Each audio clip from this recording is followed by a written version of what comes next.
मैंने बताया है कि बेसिक क्यों पढ़ना जरूरी है। ठीक है, बेसिक क्यों पढ़ना जरूरी है। बेसिक मुझे इसलिए पढ़ना जरूरी है कि क्वेश्चंस का फ्रेमिंग को हम लोग समझें कि वो क्वेश्चन जो है, प्रॉब्लम जो है, मुझे क्या मैसेज कन्वे करना चाह रहा है।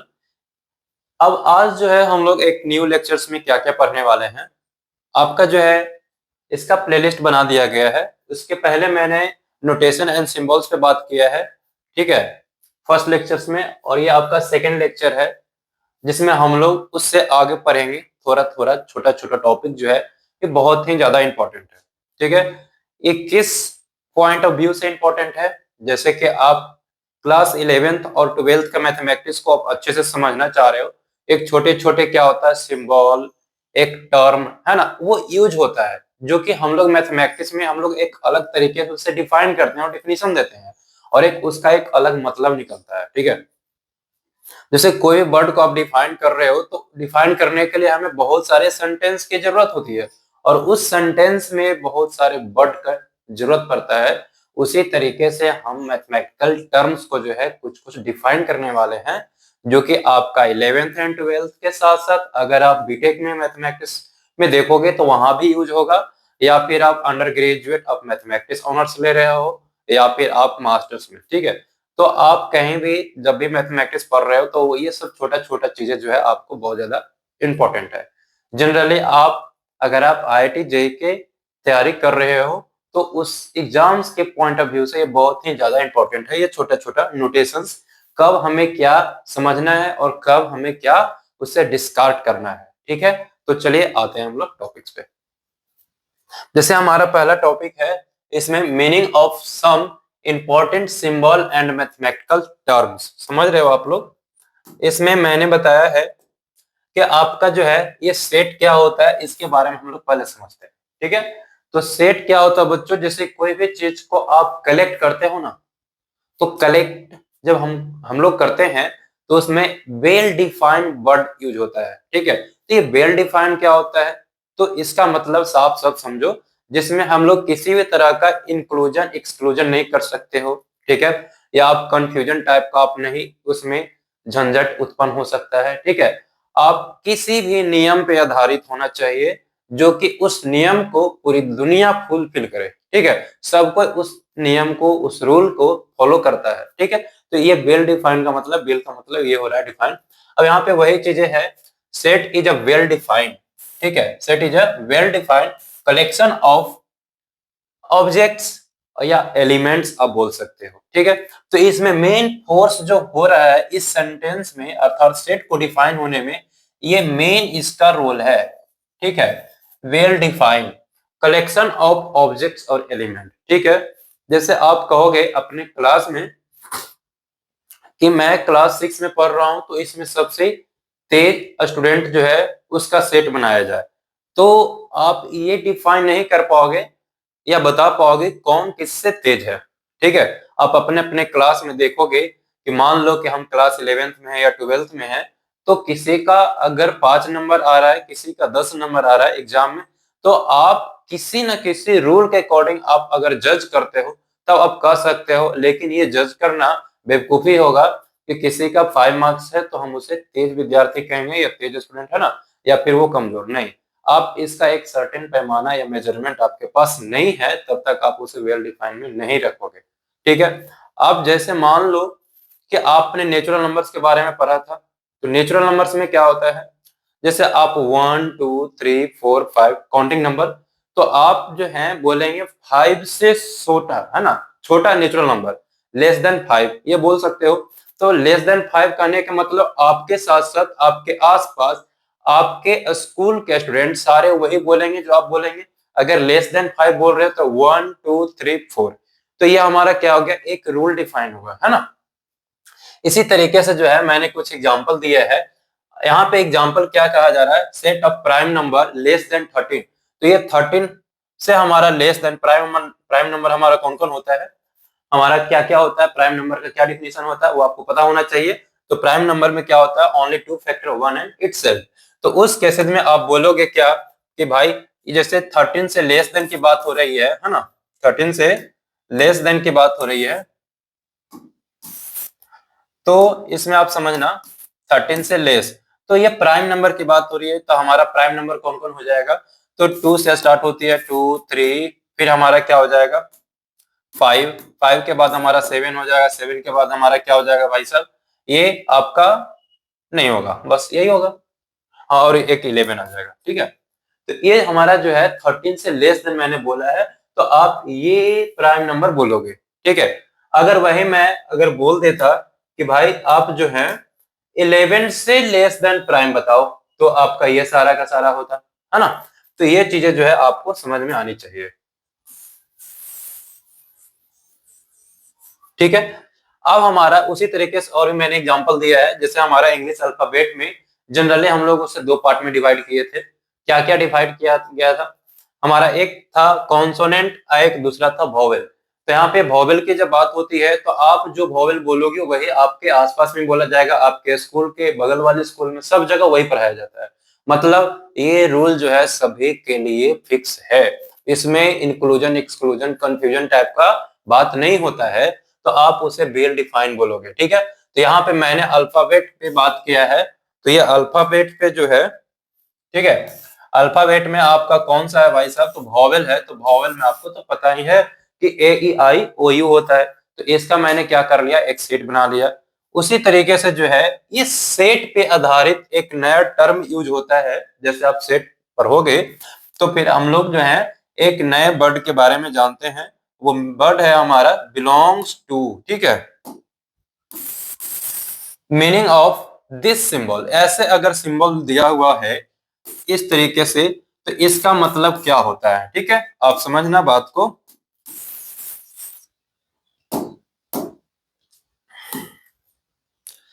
इसका जो है हम लोग क्या पढ़ते हैं, एक्स बिलोंग्स टू, है ना, इस तरह के लिखा हुआ है ये चीजें, इसी के लिए मैंने लिखा गया है रीड एज। क्या रीड करेंगे, एक्स बिलोंग्स टू ए, ठीक है। कोई दिक्कत है नहीं है। अगर ये इस तरह का अगर लिखा गया है, तो इसका मैथमेटिकल लैंग्वेज में ये क्या मीनिंग देना चाह रहा है, क्या मैसेज कन्वे करना चाह रहा है, ये चीजें समझना। अगर ये इस तरीके से लिखा गया है, तो वही बता रहा है कि x बिलोंग्स टू ए, मैंने पढ़ने के लिए सीख गया। अब क्या करना चाह रहा है, इसका क्या तात्पर्य है, क्या बोलना चाह रहा है, क्या मतलब है ना। तो इसका मतलब हो रहा है मीन्स x कंटेनिंग इन सेट ए। जैसे आप जो हो, ठीक है, आप अपने फैमिली मेंबर में एक मेंबर हो, जो आप अपने फैमिली मेंबर में क्या करोगे, बिलोंग्स करोगे। जैसे मान लो कि आप जो हो, जो वीडियो देख रहे हैं, उनका नाम मान लो कि राम है, ठीक है। तो मैंने उसे आर से बता दिया, ठीक है। ये राम जो है एक एलिमेंट होगा, किसका एलिमेंट होगा, आप अपने फैमिली मेंबर में, ठीक है। जैसे मान लो कि 5 आदमी का आपका फैमिली मेंबर है ना, उसमें 5 लोग हैं जिसमें आप हैं, अर्थात राम भी है। तो ये राम जो है, अर्थात इसे हम लोग जनरली स्मॉल लेटर से दिखाते हैं एलिमेंट को, ये सेट में हम लोग पढ़ेंगे। और ये जो है आपका फैमिली F1 मैंने कंसीडर किया, आपका फैमिली F1 हो गया। तो ये R जो है ये इसमें क्या कर गया, बिलोंग कर गया। बट मैं जो हूं आपके फैमिली में बिलोंग नहीं करूंगा। जैसे आपका रवि रंजन सर क्या है, जैसे ये भी R ही है, ठीक है। तो रवि रंजन सर मैंने लिख दिया भाई, ये इसमें जो है ये R1 मैंने दूसरा एलिमेंट ले लिया, ठीक है। जो ये जो है आपके फैमिली में क्या करेंगे, बिलोंग नहीं करेंगे। समझ रहे हो बात, इस तरीके से जो है इस मीनिंग को आप समझोगे, ठीक है। ये बहुत ही इंपॉर्टेंट नोटेशन है, आगे जाकर के बहुत ही ज्यादा आपको सेट थ्योरी में यूज होगा, ठीक है। इसी को मैंने लिखा है x is an element of set ए, ठीक है। इस सेट का ये कैपिटल लेटर से जनरली हम लोग सेट को रिप्रेजेंट करते हैं, और स्मॉल लेटर को हम लोग उसका एलिमेंट को रिप्रेजेंट करते हैं, ठीक है। आगे हम लोग आते हैं नेक्स्ट। इसी का मैंने बताया है कि अगर ये हमारा बिलोंग्स टू इस तरीके से लिखा जा रहा था, अगर मैं इसको ऐसे काट दूं तो उसका क्या मतलब निकलता है मैथमेटिकल टर्म्स में, वो हम लोग समझते हैं। जैसे इसने बता रखा है कि भाई मीनिंग ऑफ इस तरह से लिख कर कैसे कर दिया है, तो इसको हम लोग क्या पढ़ेंगे वो हम लोग समझते हैं पहले। This read as not belongs to a, ठीक है। कोई भी चीजें जब उसमें बिलोंग नहीं कर रहा है, तो उसका मैथमेटिकल सिंबल जो होता है वो इस तरीके से होता है, ठीक है। आप इसको क्या बोलोगे, डज नॉट बिलोंग्स, है ना, या नॉट बिलोंग्स, ठीक है। अब जैसे अभी मैंने एग्जांपल दिया आपको कि आपका फैमिली मेंबर में हम उसमें बिलोंग नहीं करेंगे, तो हम क्या हो जाएंगे, ई वाला सिंबल हम लोग यूज करेंगे, ठीक है। तो वही चीजें है, x does not belongs to, है ना, ये इसका मीन्स ये क्या कहना चाह रहा है, वो कंटेन नहीं करेगा, है ना। X is not containing in set ए, समझ रहे हो आप। चलो नेक्स्ट, यही सी चीज को हम दूसरे तरीके से भी लिख सकते हैं कि चलो भाई ये जो सेट का एलिमेंट है वो उसमें बिलोंग नहीं कर रहा है। अब इसमें थोड़ा सा हम लोग एग्जाम्पल करते हैं, ठीक है। एग्जाम्पल से आपको क्लियर होगा, समझना बात को। जैसे मान लो कि मैंने क्या है, एक हमारा एक सेट है, मैंने कंसीडर किया set of natural number less than 9, set of natural number less than 9। तो इसमें हम लिखेंगे 1 2 3 4 5 6 7 8 9, तो लेना ही नहीं है। चलो अब इस चीज में मैंने बताया कि वन जो है इस सेट में बिलोंग कर रहा है, तो हाँ सर कर रहा है। क्या -1 इस सेट में बिलोंग कर रहा है, तो नहीं सर। क्या 0 इस सेट में बिलोंग कर रहा है, तो नहीं सर। तो ये डज नॉट बिलोंग्स टू, इस सेट में क्या एलिमेंट दिखाई दे रहा है 0, तो नहीं ऐसा सिंबल। अगर इसमें से जो भी सिंबल आपको दिखाई दे रहा है एलिमेंट, जैसे 1 है या 2 है, तो 2 बिलोंग्स कर रहा है इस सेट में, ये हो गया। 3 बिलोंग्स टू सेट ए, है ना, ये 5 भी हमारा बिलोंग कर रहा है दिस। अगर आप बोलोगे कि -8, तो -8 क्या इस सेट में बिलोंग कर रहा है, तो नहीं कर रहा है, तो आप इसे क्या करोगे, काट दोगे, डज नॉट बिलोंग्स टू, है ना। अब समझ रहे हो, क्लियर होगा यहां तक। इसी को मैंने यहाँ पे एग्जांपल दिया है कि अगर सेट ए में हमारा ये एलिमेंट है, तो क्या ये जो है 4 बिलोंग कर रहा है, 9 भी बिलोंग कर रहा है, बट क्या इसमें 10 और -1 है क्या, नहीं है। तो इसी चीज को जो है हम लोग समझ रहे हैं एक एलिमेंट और एक सेट से, ठीक है। उसी तरीके से हम बोल सकते हैं, जैसे मैं मान लो, ठीक है, कि आप अपने स्टेट में जो भी स्टेट में हो आप अपने समझ लो, ठीक है। आपका जो स्टेट है, ठीक है, इंडिया की बात मैं कर रहा हूँ, इंडिया से अगर जो वीडियो देख रहे हैं मेरे बच्चे, तो इंडिया में हर अपने अपने स्टेट वाले बच्चे जो हैं वो क्या इंडिया में बिलोंग कर रहा है या नहीं कर रहा है, वो स्टेट कर रहा है ना। तो जैसे अब उस स्टेट के हर डिस्ट्रिक्ट में अगर आप लोग देख रहे हो, तो वो डिस्ट्रिक्ट उस स्टेट में बिलोंग कर रहा है या नहीं कर रहा है। इसी तरीके से मैंने एक एग्जांपल लिया है, जैसे ये पटना जो है एक डिस्ट्रिक्ट भी है और एक सिटी भी है अच्छा खासा, ठीक है।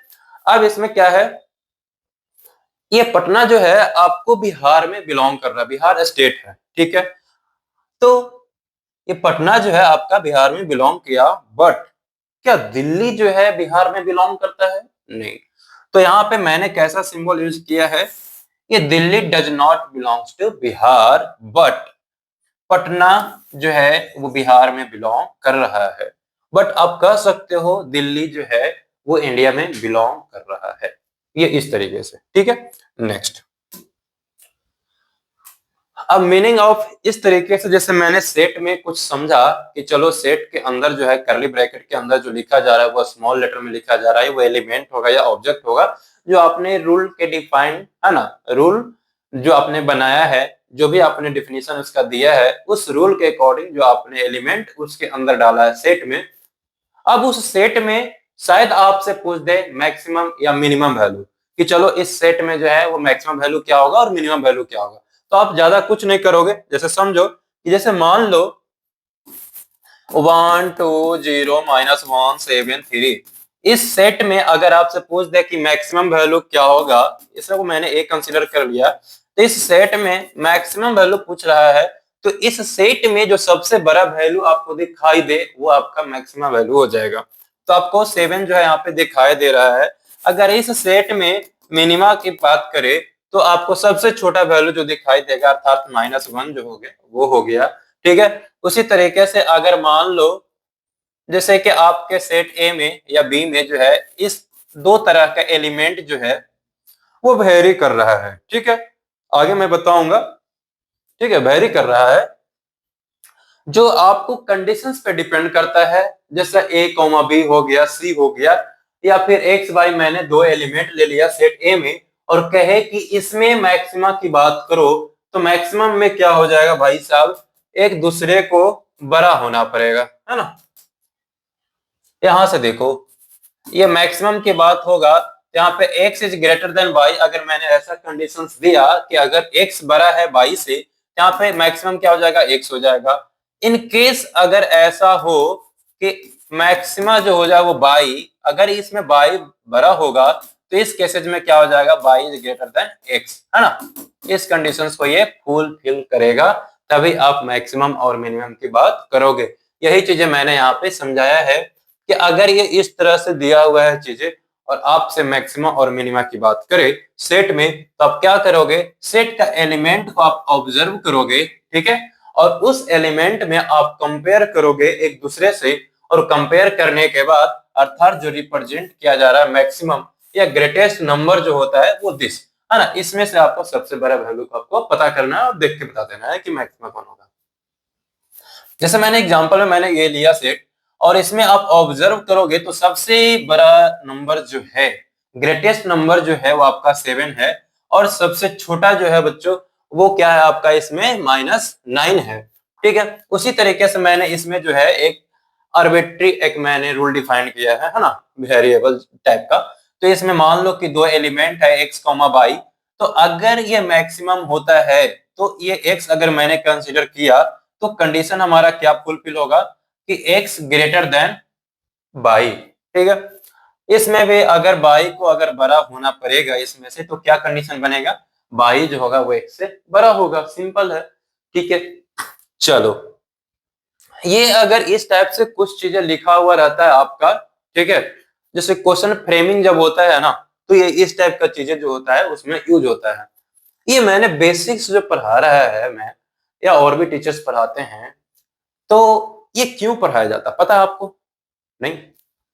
देखो, बेसिक आप जितना अच्छे से जानोगे, बेसिक का यूटिलाइज क्वेश्चंस को फ्रेमिंग में होता है। जैसे आप क्वेश्चंस को मॉडलाइज कर रहे हो, फ्रेम कर रहे हो, दूसरे तरीके से चेंज कर रहे हो, उसका रंग रूप रेखा, है ना, चेंज कर रहे हो, तो उस क्वेश्चंस का मतलब समझने के लिए हम लोगों को बेसिक आना बहुत जरूरी है। अगर आपका बेसिक कमजोर है तो आप क्वेश्चंस को रीड कर रहे हो, समझ ही नहीं पा रहे हो, तो आंसर क्या दे पाओगे, आप नहीं दे पाओगे। इसलिए क्या है, मुझे बेसिक जानना बहुत जरूरी है, ठीक है। अब यहाँ पे अगर सिंपल इस तरीके से एसी लिखा गया तो हम लोग उसको एसी ही पढ़ेंगे। अगर ए आई, इसको क्या है, इस तरीके से सबस्क्रिप्ट इसको बोलते हैं, ठीक है।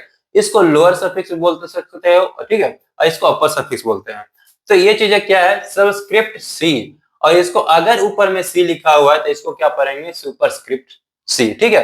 तो इस चीज से हम लोग कहाँ कहाँ यूज करते हैं, जो चीजें ध्यान देना आप लोग, जैसे आप लोग जो हो, जैसे किसी भी तरह का एंगल मेजरमेंट करते हो, तो मान लो आपने 30 डिग्री लिखा हो, तो आपने यहाँ पे एक छोटा सा इस तरह से सिंबल देते हो, है ना, एक डिग्री का, जो आपका नोटेशंस होता है। तो ये आपको पता है कि भाई ये जो होगा सुपरस्क्रिप्ट, है ना। तो उसी तरीके से आपने अगर केमिस्ट्री में बहुत सारे कंपाउंड का फॉर्मूला लिखा होगा, है ना, तो आपने H2O पता ही होगा आपको, H2O, है ना।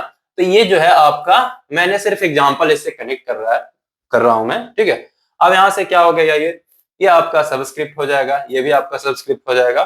बट हम लोग जब फर्स्ट लिखते हैं या सेकंड लिखते हैं, ठीक है, तो उसमें क्या ऊपर में हम लोग देते हैं इस तरीके से, चलो फर्स्ट है भाई साहब, तो ये इस तरीके से जो है हम लोग यूज करते हैं सुपरस्क्रिप्ट की तरह, है ना।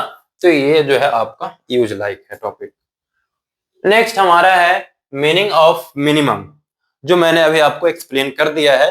तो इसमें आप जो है समझ लो, अगर ये सेट का आपको मिनिमम की बात करें तो आपको इस सारे एलिमेंट को कंपेयर करना होगा एक दूसरे से, और कंपेयर करके आपको बताना पड़ेगा कि वो मिनिमम कौन है। तो इसलिए मैंने यहाँ पे बताया है, रिप्रेजेंट मिनिमम या लीस्ट नंबर दिस, है ना, जो सबसे छोटा नंबर होगा उसको हम लोग क्या बोलेंगे, मिनिमम बोलेंगे।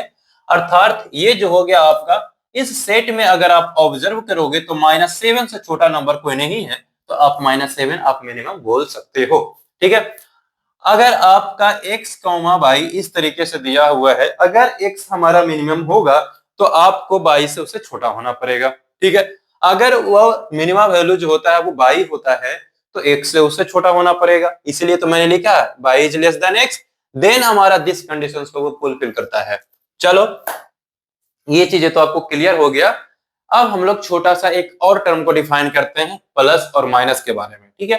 अब ये प्लस और माइनस क्या होता है, जिसे जनरली आप देखे होंगे ये साथ में चलता है, तो इसका मतलब है कि वो प्लस भी लेकर के चल रहा है और वो माइनस भी लेकर के चल रहा है। इसका आप यूज किए होंगे क्वाड्रेटिक इक्वेशन जब आप क्लास 10th में पढ़ रहे थे, तो सीधाधाराचार्य फॉर्मूला जो आपको पता है कि x is equal to minus b plus minus root under d divide by 2a। तो ये प्लस माइनस जो हम लोग लेते हैं, तो एक बार प्लस एक बार माइनस, ये चीजें आप वहां पे यूज करते हो। अर्थात हम लोग इस चीज को ऐसे भी समझ सकते हैं, हैव अ सेम साइन, मतलब आप प्लस माइनस लो या माइनस प्लस लो, बात एक ही होती है। ठीक है, तो ये a प्लस बी का मतलब क्या हो जाता है, एक बार प्लस में लिखो एक बार माइनस में लिखो। अगर मान लो कि आपका ये 2 प्लस माइनस 3 है, तो इसका मतलब क्या हो गया कि एक बार 2 प्लस 3 लिखोगे और 2 माइनस 3 लिखोगे। ठीक है, तो 2 प्लस 3 5 हो जाएगा और 2 माइनस 3 1 हो जाएगा। ये चीजें ये बताना चाह रहा है। अगर इसी चीज को हम लोग जो है उलट दें, है ना, 2 माइनस प्लस 3 करें, तो एक बार 2 माइनस 3 या फिर 2 प्लस 3, आप इसको पहले इसको लास्ट में भी लिख सकते हैं, कोई दिक्कत नहीं है, ऐसा कोई दिक्कत नहीं है। ठीक है, तो ये हो जाएगा -1 और क्या हो जाएगा बच्चों आपका 5। ठीक है, ये क्लियर है आपको। चलिए हम लोग आते हैं मीनिंग ऑफ दिस। अगर ये इस तरह से लिखा हुआ है, ठीक है, क्या लिखा हुआ भाई साहब, ये इस तरह से या फिर इस तरीके से। ठीक है, इस चीज को हम लोग मैथ्स में क्या समझेंगे, क्या पढ़ेंगे, क्या नोटेशन है, ये क्या मैसेज कन्वे करना चाह रहा है, क्या मुझे इन्फॉर्म करना चाह रहा है, क्या समझाना चाह रहा है, समझ रहे हो आप। तो ये सिंबल्स का मतलब क्या होता है, हम लोग अच्छे से स्टडी करते हैं इसको। कहा जा रहा है कि अगर ऐसा सिंबल है तो आप उसे फैक्टोरियल n पढ़ोगे। ठीक है, एक्चुअली फैक्टोरियल इतना का नाम है। अगर आप यहाँ पे फैक्टोरियल n नहीं बोल करके आप यहाँ पे x बोलोगे तो ये फैक्टोरियल x हो जाएगा। अगर आप यहाँ पे फैक्टोरियल ये हो गया, ये बाई डालोगे तो फैक्टोरियल बाई हो जाएगा। इसको भी आप फैक्टोरियल बाई पढ़ोगे, इसको आप फैक्टोरियल x पढ़ोगे। फैक्टोरियल का दो तरह का नोटेशन होता है, एक दिस होता है और एक हमारा लाइन खींचो और यहाँ पे नीचे एक बूंदा डालो। ठीक है, इस तरीके से आप समझोगे। क्लियर है यहां तक। चले नेक्स्ट जो है हमारा, इसके बारे में और अच्छे से समझते हैं। फैक्टोरियल ये क्या बोलना चाह रहा है, चलो। रिटन एज दिस, मैंने ये इस तरीके से लिख दिया है। डिफाइन दिस, अगर फैक्टोरियल जिस नंबर की मैं बात करूं, ठीक है, ओनली होल नंबर पे ये डिफाइन होता है। ठीक है, ये चीजें कंडीशंस क्या क्या रखता है डिफाइन होने के लिए, ये भी मैं बताऊंगा आगे। तो ये अगर मान लो कि फैक्टोरियल 3 लिखा गया है, तो 1 इंटू 2 इंटू 3 लिखोगे और इसको मल्टीप्लाई करके आप 6 बोलोगे। अगर मान लो कि फैक्टोरियल 4 है, तो 1 इंटू 2 इंटू 3 इंटू 4, इसको आप मल्टीप्लाई करके लिख दोगे। 5 का क्या हो जाता है, 1 इंटू 2 इंटू 3 इंटू 4 इंटू 5। ठीक है, ये actually continued product of natural numbers का बताते हैं। जितना आपका यहाँ पे रहेगा उतना से लेकर के आप मल्टीप्लाई कर दोगे। आप इसे ऐसे भी लिख सकते हो 3 इंटू 2 इंटू 1, चाहे आप असेंडिंग में लिख दो या डिसेंडिंग में लिखो, बात एक ही होती है। ठीक है, अब इसी को मैंने यहाँ पे समझाया है कि फैक्टोरियल n जो है ये इस तरीके से आप लिखोगे कि 1 into 2 into 3 into 4 into dot dot dot dot dot dot n minus 1 into n। और ये n कहां से बिलोंग कर रहा है, ये सेट ऑफ नेचुरल नंबर है। ठीक है, ऐसा मैंने अगर सिंबल दिया है तो ये सेट ऑफ नेचुरल नंबर बताता है। ठीक है, कोई दिक्कत नहीं है। अगर ये फैक्टोरियल 0 होता है तो उस पे क्या वैल्यू होता है, उस चीज को हम लोग समझते हैं। ठीक है, फैक्टोरियल 0 पे वैल्यू हमारा 1 होता है। ये आपका बहुत ही इंपॉर्टेंट चीज है, आप इसे समझना। मैं इसे प्रूव करूंगा अभी तुरंत। ठीक है, यहाँ पे चलो मैं प्रूफ ही कर देता हूं इसे।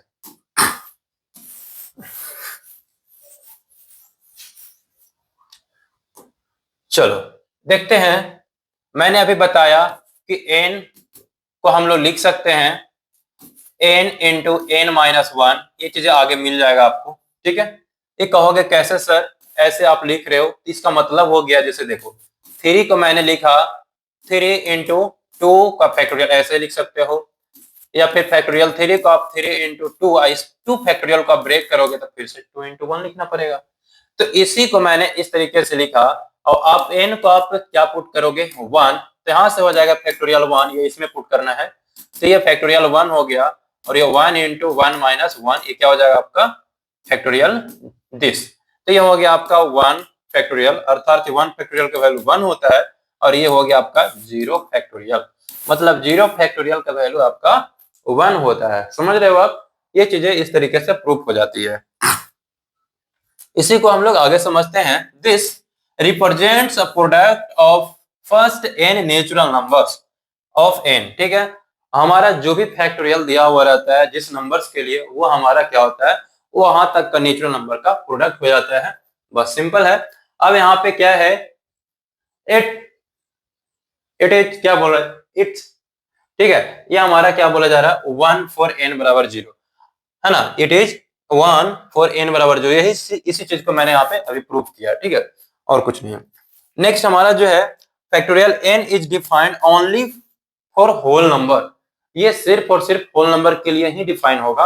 आप किसी नेगेटिव नंबर के लिए या किसी आप फ्रैक्शन नंबर्स के लिए या डेसिमल नंबर्स के लिए आप इसे डिफाइन नहीं करोगे।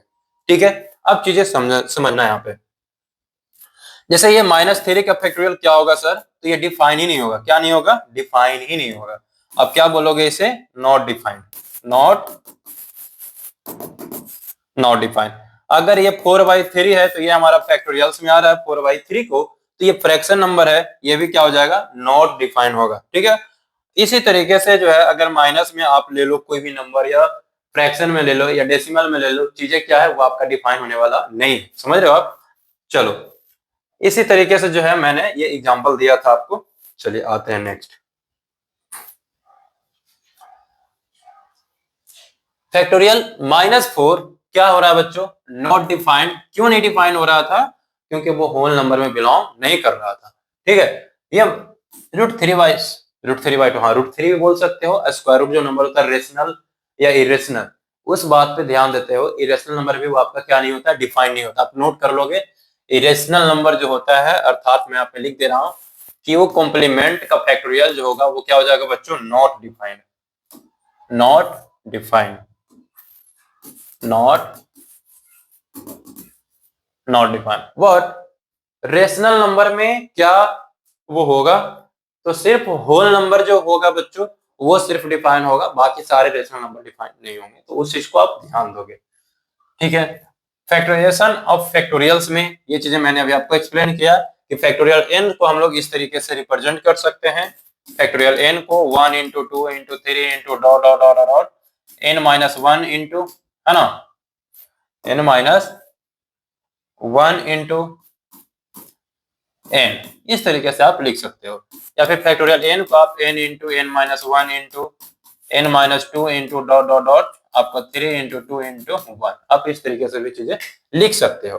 तो यहीं पर इस चीज को हम लोग यहीं से प्रूव कर देते हैं, जो अभी मैंने प्रूव किया। अगर पुट करते हो कि n is equal to 1, then आपका हो जाएगा 1 का फैक्टोरियल, और यहां से क्या हो जाएगा भाई साहब, 1 इंटू 0 का फैक्टोरियल। तो क्या ये हो गया आपका वैल्यू, बताओ, फैक्टोरियल 0 का वैल्यू आपका 1 हो गया। ठीक है, ये इस तरीके से जो है हमारा बेसिक क्लियर है। ये आपका जो है बहुत ही ज्यादा इंपॉर्टेंट था आपको।